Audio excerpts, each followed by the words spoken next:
नमस्ते दोस्तों, आज के वीडियो में हम उस वायरल हुई रिसर्च के बारे में बात करेंगे जिसमें ऐसा क्लेम किया जा रहा है कि इंडिया में बिकने वाले 70% प्रोटीन पाउडर मिसलेबल्ड है।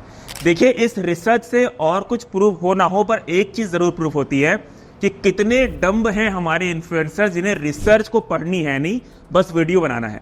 कितनी इम्पेशेंट है हमारी पब्लिक जिन्हें भी रिसर्च को नहीं पढ़नी है, बट लोगों ने जो दिखा दिया, लोगों ने सुना दिया, वही मान लेना है और वीडियोस को लोगों से शेयर कर देना है कि भाई देखो तुम कितनी गंदी चीज़ें कंज्यूम कर रहे हो। कितनी ज़्यादा शातिर है हमारी मीडिया, हमारे आर्टिकल्स, हमारे जर्नल्स, जिन्हें ये पता है कि पॉपुलर होने के लिए नेगेटिविटी ज़्यादा तेज़ी से फैलती है इंस्टेड ऑफ पॉजिटिविटी। तो हम कैसे इस रिसर्च से नेगेटिविटी लोगों को दिखाएं ताकि हम पॉपुलर हो पाए। आज के वीडियो में इसी रिसर्च के बेसिस पे मैं कुछ फैक्ट्स आप लोगों के सामने पॉइंट्स में प्रस्तुत करूंगा जो ये साबित करती है कि ये रिसर्च कितनी ज़्यादा स्टूपिड है और कैसे इस रिसर्च से आप लोगों का ब्रेन वॉश किया गया है। पॉइंट नंबर 1, इस रिसर्च में टोटल 36 प्रोटीन पाउडर्स को टेस्ट किए गए हैं। हालांकि कुछ प्रोटीन पाउडर्स इस लिस्ट में ऐसे भी हैं जो मेरे नज़र में स्पोर्ट्स न्यूट्रिशन सेगमेंट से बिलोंग नहीं करते, पर चलिए हम उन सारे 36 प्रोडक्ट्स को काउंट कर लेते हैं। तो उन 36 प्रोडक्ट्स में से 25 प्रोडक्ट्स फेल करार किए गए हैं, मिसलेबल करार किए गए हैं। तो यहाँ पे ये 70% क्या है?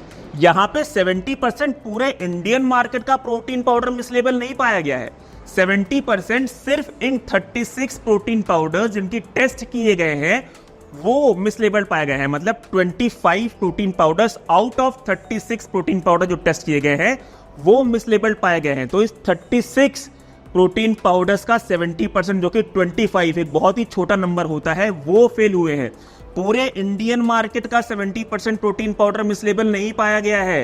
न्यूज़ में, आर्टिकल्स में, किसी भी चैनल पे इसको ऐसे प्रस्तुत किया जा रहा है कि इंडिया का 70% प्रोटीन पाउडर मिसलेबल्ड पाया गया है। आप लोगों को पता भी है कि इंडिया में कितना प्रोटीन पाउडर आता है? इंडिया में 1000 से भी ज़्यादा प्रोटीन पाउडर्स आते हैं। अगर आपको इंडियन मार्केट का 70% प्रोटीन पाउडर मिसलेबल्ड क्लेम करना है तो आपको 1000 से भी ज़्यादा प्रोटीन पाउडर की टेस्टिंग करानी पड़ेगी और 700 से भी ज़्यादा प्रोटीन पाउडर्स को फेल करार करना पड़ेगा, तब जाके ये नंबर वैलिड होता है।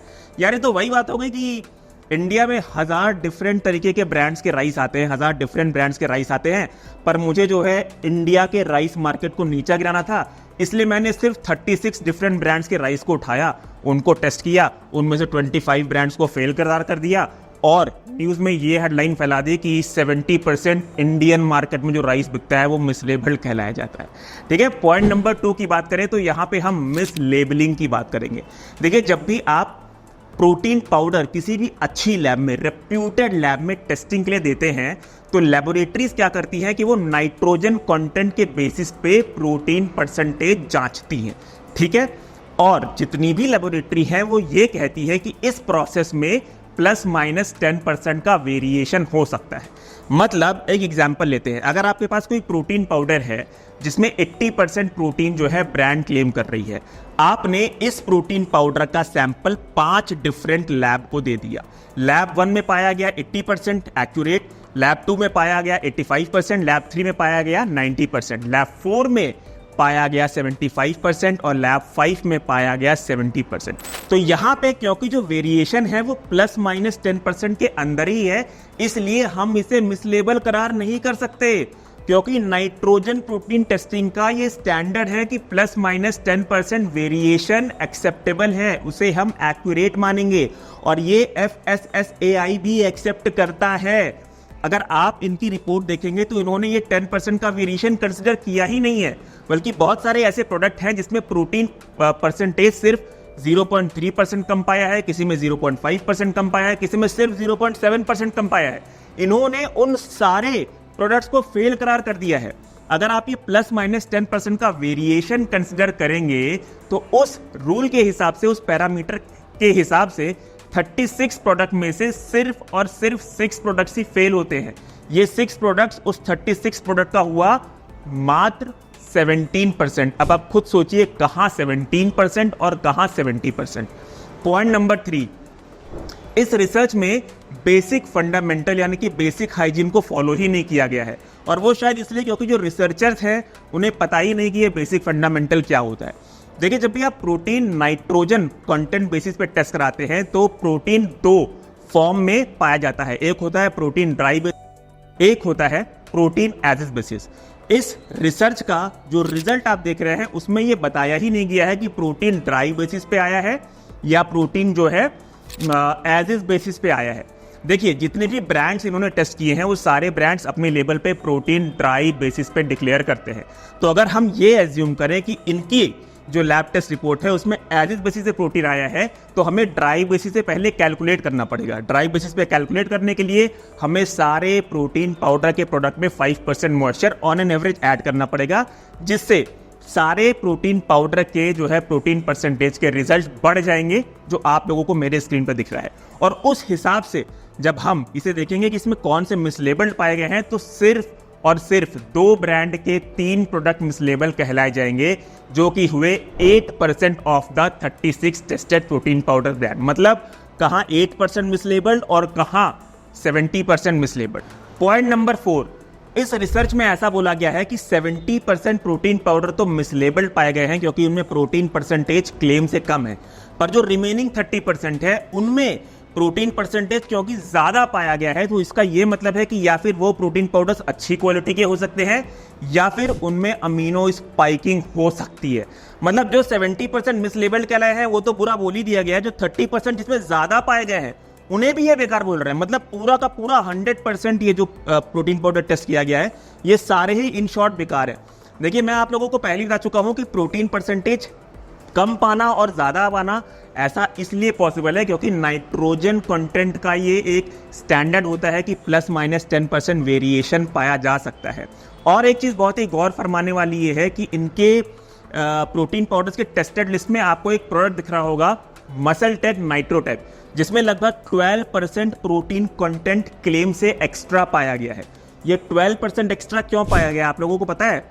क्योंकि इस प्रोटीन पाउडर में क्रिएटिन नाम का एक सप्लीमेंट और एडेड है। मतलब इस प्रोटीन पाउडर में क्रिएटिन ऐड किया गया है, और किसी भी प्रोटीन पाउडर में अगर क्रिएटिन ऐड होता है तो वो भी नाइट्रोजन टेस्टिंग में अपना कंट्रीब्यूशन कर देता है।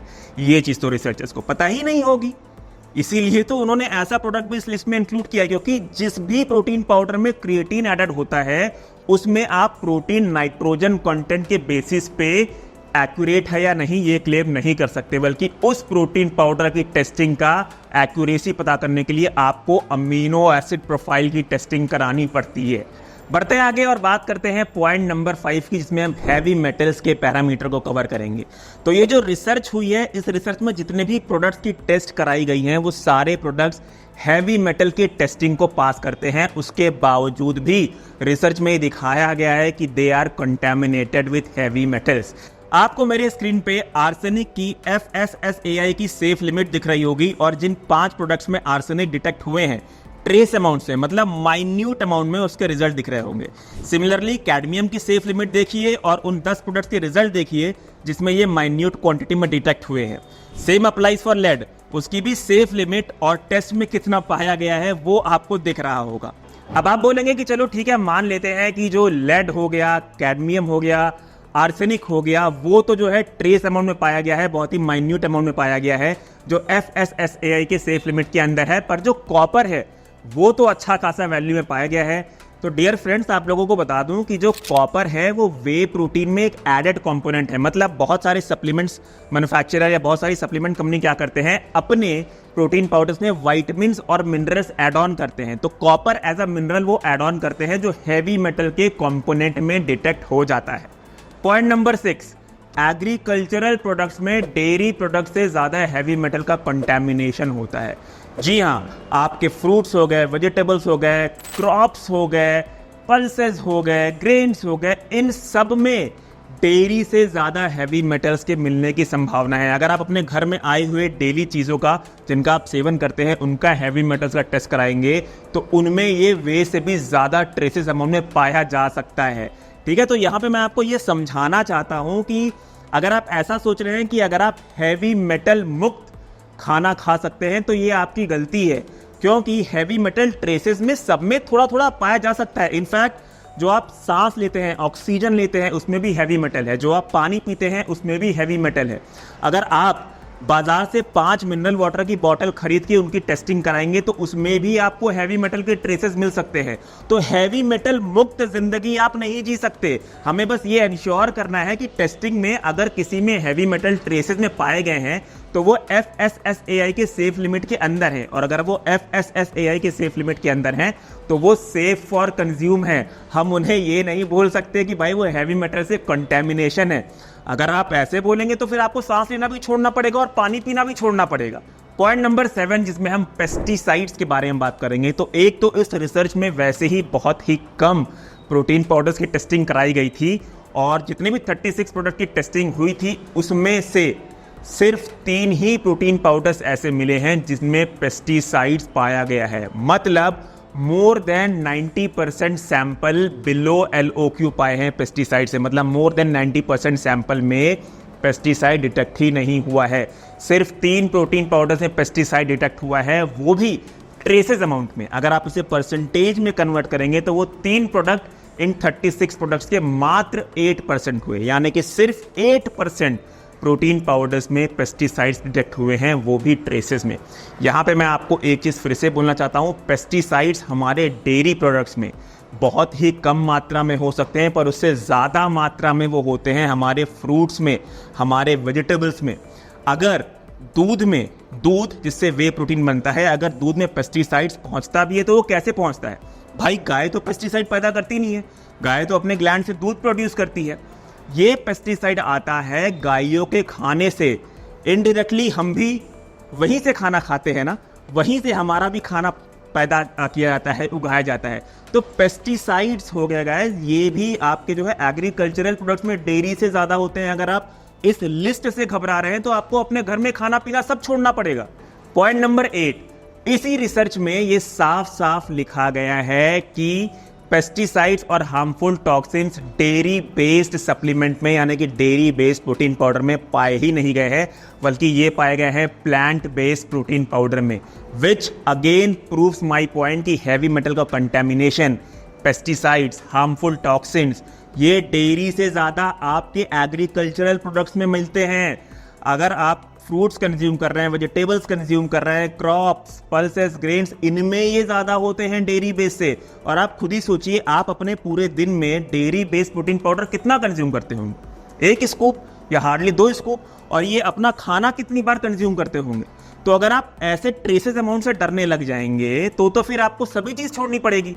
तो गाइज एट द एंड मैं भी ये एडमिट करता हूँ कि न्यूट्रास्यूटिकल इंडस्ट्री जो है वो हाईली अनरेगुलेटेड है, बट दैट डजंट मीन्स कि अगर 10 लोग बुरा काम कर रहे हैं तो आप पूरी इंडस्ट्री को नीचा गिरा के लोगों को डराओ।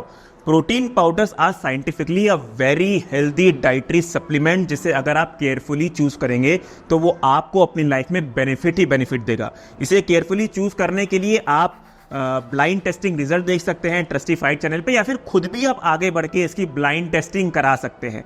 ये जो रिसर्च है मुझे कहीं ना कहीं लगती है इसे फंड किया गया है इंटरनेशनल मार्केट से।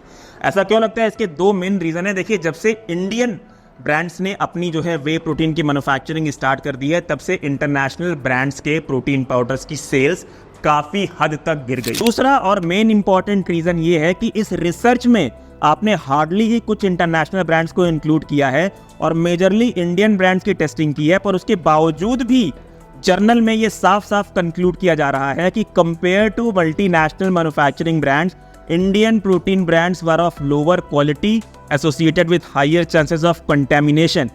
सो माइट बी फॉरेन कंपनीज इस फंडेड रिसर्च के थ्रू इंडियन कंपनीज को नीचा गिरा के अपना बिजनेस वापस से बढ़ाना चाहती हूँ। ये मेरा ओपिनियन है। मुझे ऐसा लगता है कि शायद ये फॉरेन कंपनीज ने जो है इस रिसर्च को फंड किया है। एनीवेज, तो ये था आज का वीडियो। उम्मीद करता हूँ आप लोगों को आज का वीडियो अच्छा लगा हो, और अगर कोई भी मेरे स्टेटमेंट से डिसएग्री करता है, मुझे कॉन्ट्रडिक्ट करना चाहता है, तो मैं उन सभी लोगों को बोलूँगा कि कॉमेंट करिए, कॉन्ट्रडिक्ट करिए, लेकिन इमोशंस के बेसिस से मत करिए।